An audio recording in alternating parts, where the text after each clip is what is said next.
दोस्तों, अक्सर कहा जाता है कि भारत पर सबसे पहले मुस्लिम हमला 711 ईस्वी में हुआ था, लेकिन क्या आप जानते हैं कि उससे पहले भी अरब मुस्लिम सेनाओं ने भारत की धरती पर कदम रखने की कोशिश की थी। क्या वे सफल हुए? क्यों वे असफल रहे? और भारत की सीमाओं की रक्षा किसने की? आज हम जानेंगे 711 ईस्वी से पहले के उन सच्चे लेकिन कम चर्चित हमलों की कहानी। इस्लाम का उदय और विस्तार। 7वीं सदी में अरब में इस्लाम का उदय हुआ। हजरत मोहम्मद के नेतृत्व में एक नया धार्मिक और राजनीतिक आंदोलन शुरू हुआ। 632 ईस्वी में उनकी मृत्यु के बाद खलीफाओं ने साम्राज्य विस्तार शुरू किया। राशिदून खिलाफत और बाद में उमय्यद खिलाफत ने पश्चिम एशिया, फारस और मध्य एशिया तक अपना नियंत्रण बढ़ा लिया। फारस पर कब्जे के बाद उनका सामना भारत की पश्चिम सीमाओं से हुआ। 636 ईस्वी का पहला समुद्री प्रयास।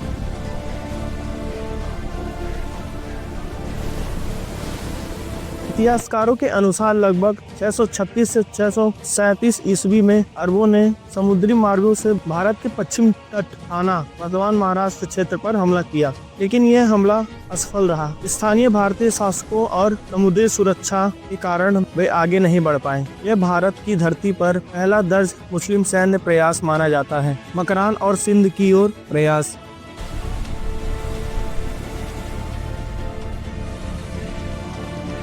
644 ईस्वी के आसपास अरब सेनाएं मकरान, आज का बलूचिस्तान क्षेत्र, तक पहुंची। उस समय खलीफा उमर के शासन में विस्तार चल रहा था। अरब सेनाओं ने सिंध की सीमा पर टकराव किया, लेकिन उन्हें कड़ा प्रतिरोध मिला। एक प्रसिद्ध रिपोर्ट्स में कहा गया कि सिंध की भूमि कठोर है, पानी कम है और सेना को भारी नुकसान होगा। इस कारण खलीफा ने आगे बढ़ने से मना कर दिया। इसका मतलब 1711 ईस्वी से पहले अरब भारत के अंदर गहराई तक प्रवेश नहीं कर सके। 660 से 670 ईस्वी के बीच छोटे हमले। उमय्यद काल में सिंध क्षेत्र पर कई छोटे छापामार हमले हुए, लेकिन ये सीमित और अस्थायी थी। उस समय सिंध पर स्थानीय राजपूत ब्राह्मण शासकों का नियंत्रण था। बाद में वहाँ राजा दाहिर का शासन स्थापित हुआ। अरबों को बार बार स्थानीय प्रतिरोध का सामना करना पड़ा। वे केवल सीमावर्ती क्षेत्रों में संघर्ष कर पाए, स्थानीय शासन नहीं बना पाए। 1711 ईस्वी में क्या बदला?